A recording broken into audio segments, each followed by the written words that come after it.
नमस्कार। पिछले लेक्चर में हमने इंडिया के भौतिक विभागों पर चर्चा करी, जिसके अंतर्गत हमने हिमालय पर्वत का विस्तृत अध्ययन किया।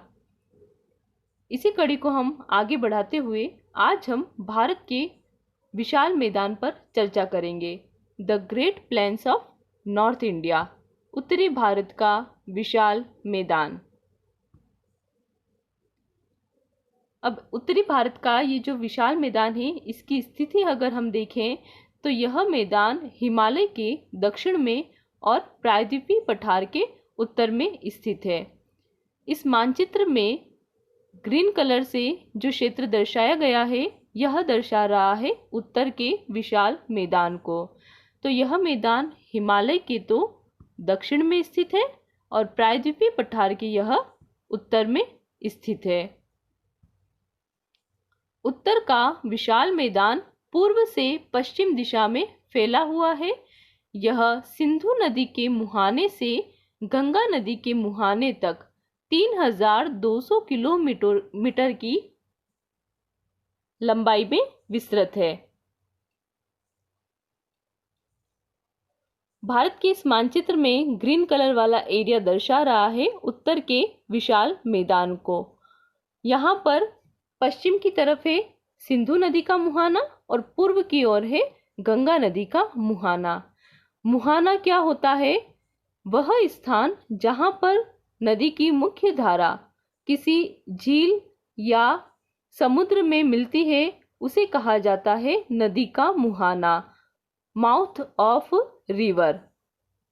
तो सिंधु नदी का मुहाना है पश्चिम की ओर अरब सागर में और गंगा नदी का मुहाना है यहाँ पूर्व की ओर बंगाल की खाड़ी में। इस तरह से विशाल मैदान सिंधु नदी के मुहाने से गंगा नदी के मुहाने तक 3200 किलोमीटर की लंबाई में विस्तृत है तथा यह रावी और सतलज नदी के किनारे से गंगा के डेल्टा तक 2400 किलोमीटर की लंबाई में तथा 150 से 500 किलोमीटर की चौड़ाई में फैला हुआ है। अब हम इस उत्तरी विशाल मैदान के भौतिक विभाग देखें तो हमने इससे पहले हिमालय का अध्ययन किया। हिमालय में हमने देखा कि हिमालय कई समानांतर श्रेणियों में फैला हुआ है। इसमें सबसे दक्षिण की ओर जो श्रेणी है वो है शिवालिक। शिवालिक के बाद क्रम से हम उत्तर भारत के इस विशाल मैदान का अध्ययन करेंगे कि यहाँ पर कौन कौन से भौतिक विभाग है। इस उत्तरी भारत के विशाल मैदान के कौन कौन सी स्थलाकृतियां है इसकी। तो सबसे पहले शिवालिक से के दक्षिण में है स्थिति है भाबर की। भाबर के दक्षिण में है तराई। तराई के बाद है बांगर और बांगर के बाद है खादर। इस डायग्राम में सबसे पहले दर्शाया गया है हिमालय को। हिमालय की सबसे दक्षिणी श्रेणी है शिवालिक। शिवालिक के दक्षिण में स्थिति है भाबर की। भाबर वह क्षेत्र है जहां पर कंकड़ और पत्थरों की अधिकता है। भाबर के बाद स्थिति है तराई। तराई के बाद है बांगर और बांगर के बाद है खादर। अब हम इस उत्तर भारत के विशाल मैदान का जो भौतिक विभाग है उसकी हम विस्तृत चर्चा करेंगे। सबसे पहले बात करेंगे हम भाबर की। यह शिवालिक के गिरिपथ प्रदेश में सिंधु नदी से तीस्ता नदी तक पाया जाता है। शिवालिक का गिरिपथ या शिवालिक का जो आधार है, बेस है, फुट ऑफ शिवालिक, वहां पर सिंधु नदी से तीस्ता नदी तक जो क्षेत्र है वह कहलाता है भाबर। भाबर 8 से 16 किलोमीटर चौड़ाई वाली एक संकरी पट्टी के रूप में स्थित है। गिरिपथ पर स्थित होने के कारण इस क्षेत्र में नदियां भारी मात्रा में अपने साथ अवसाद लेकर आती है। अब उन अवसादों में पत्थर, कंकड़, बजरी आदि मलबा होता है, जिन्हें नदियां शिवालिक के गिरिपथ पर जमा कर देती है। क्योंकि पर्वतों पर नदियों का वेग ज्यादा होता है, इसलिए नदियां बड़ी मात्रा में कटाव करती है। पर्वतों से निकल करके जब यह मैदान में प्रवेश करती है, वहां पर इसकी जो नदियां हैं, नदियों की गति कम हो जाती है, नदियों का वेग कम हो जाता है, जिस कारण से नदियों के साथ लाया गया मलबा आगे नहीं बढ़ पाता है। क्योंकि नदियों के वेग में कमी आ जाती है, इसलिए नदियों के द्वारा लाया गया जो भारी मलबा होता है, बड़े पत्थरों के जो टुकड़े होते हैं, वो आगे नदी के द्वारा और नहीं बढ़ाए जा सकते, इसलिए उनका सबसे पहले जमाव हो जाता है। तो भाबर वाला ये जो क्षेत्र है, क्योंकि ये शिवालिक के गिरिपथ पर ही स्थित है, इसलिए नदियां शिवालिक से निकल करके जैसे ही इस क्षेत्र में प्रवेश करती है, तो वह अपने साथ लाए गए पदार्थों का, जो कि बड़े पदार्थ होते हैं, उनका जमाव इस क्षेत्र में कर देती है। अब क्योंकि नदियों के द्वारा लाए गए बड़े पदार्थों का यहाँ जमाव होता है, जैसे कि पत्थर, कंकड़, जिस कारण से यहाँ पर पारगम्य चट्टानों का निर्माण हो जाता है। अब पारगम्य चट्टानों के निर्माण होने के कारण इस क्षेत्र में पहुंच करके जो छोटी छोटी नदियां हैं, वह भूमि के अंदर प्रवेश कर जाती है, क्योंकि यहाँ पर पारगम्य चट्टानों की प्रधानता हो जाती है। इस कारण से छोटी नदियां भूमि के अंदर प्रवेश कर जाती है और धरातल पर उनका बहाव समाप्त हो जाता है। इस तरह से धरातल पर यह नदियां समाप्त हो जाती है, अदृश्य हो जाती है, और नदियों का बहाव कहाँ होने लग जाता है? भूमि के अंदर होने लग जाता है। तो यह इस भाबर प्रदेश की विशेषता है। क्योंकि यह क्षेत्र पत्थर और कंकड़ों से बना हुआ है, इसलिए यह क्षेत्र कृषि के लिए ज्यादा उपयोगी नहीं है। भाबर के बाद अगला क्षेत्र है तराई। इस डायग्राम में आप देख सकते हैं भाबर के दक्षिण में तराई की स्थिति है, तो यह भाबर के दक्षिण में उसके साथ साथ फैला हुआ है। तराई भाबर प्रदेश के दक्षिण में साथ साथ फैला हुआ है। इसकी चौड़ाई 20 से 30 किलोमीटर है। तराई अपेक्षाकृत बारीक कणों वाले जलोढ़ से बना हुआ है। जलोढ़ क्या होता है? जल के द्वारा लाया गया अवसाद।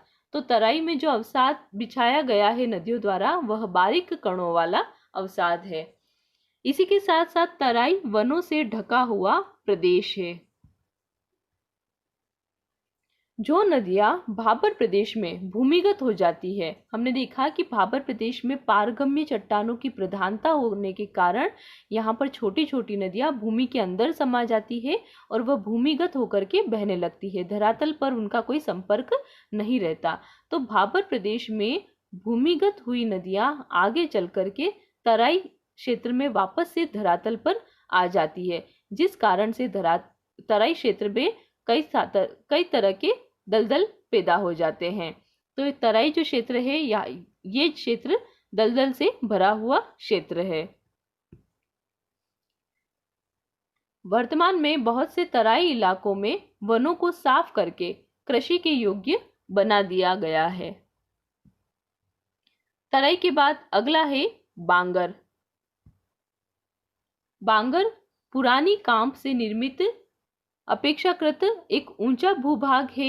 यह वह भाग है जहां वर्षा काल में बाढ़ का जल नहीं पहुंच पाता है। तो यहाँ पर प्राचीन समय में ही नदियों द्वारा मिट्टी का जमाव कर दिया गया और वर्तमान में यहाँ पर इस क्षेत्र में वर्षा काल का जो जल है, बाढ़ का जल, वो इस क्षेत्र में नहीं पहुंच पाता, तो उसे कहा जाता है बांगर। एक बार पुनः देख लेते हैं हम इसे। बांगर वह भाग है जहां पर वर्षा काल में बाढ़ का जल नहीं पहुंच पाता है। तो यह एक पुरानी जलोढ़ से बना हुआ भूभाग है। बांगर में जो वाटर लेवल है, जल तल है, भूमिगत जल का जो लेवल है, वो अधिक गहराई में मिलता है। क्योंकि बांगर जो क्षेत्र है, यह एक चूना युक्त कंकड़ीली मिट्टी वाला क्षेत्र है, इसलिए यहाँ पर आर्द्रता भी कम पाई जाती है। पंजाब और उत्तर प्रदेश में बांगड़ भूमि का अधिक विस्तार पाया जाता है। बांगड़ के बाद नेक्स्ट है खादर। खादर प्रदेश वह नीचा भाग है जहां नदियों की बाढ़ का जल हर साल पहुंचता है। तो यहाँ पर नदियों की बाढ़ का जल हर साल पहुंचता है। अब हर साल पहुंचने के कारण क्या होता है कि नदियों के द्वारा जो लाई गई मिट्टी होती है, वो हर साल यहाँ पर बिछ जाती है। प्रतिवर्ष नदियों की बाढ़ का जल नवीन मिट्टी लाकर के यहाँ पर बिछा देता है, इसलिए नवीन जलोढ़ द्वारा खादर निर्मित होते हैं। बांगर तो निर्मित हुए हैं पुरानी जलोढ़ से और खादर निर्मित हुए हैं नवीन जलोढ़ से। नवीन जलोढ़ से खादर क्यों निर्मित हुए हैं? क्योंकि यहाँ पर हर साल नदियों द्वारा लाई गई मिट्टी का जमाव होता है। हर वर्ष नई मिट्टी के जमाव के कारण ये जो खादर है ये बड़े उपजाऊ भाग है। अब क्योंकि ये उपजाऊ भाग है, इसलिए खादर जो क्षेत्र हैं यह कृषि कार्य में महत्वपूर्ण भूमिका निभाते हैं। खादर प्रदेश बालू तथा कंकड़ से युक्त होता है तथा खादर क्षेत्र भूमिगत जल का उत्तम संग्रहक है। यहाँ पर वाटर लेवल जो है वो भी काफी अच्छा पाया जाता है, तो भूमिगत जल का यह उत्तम संग्रहक है। धन्यवाद।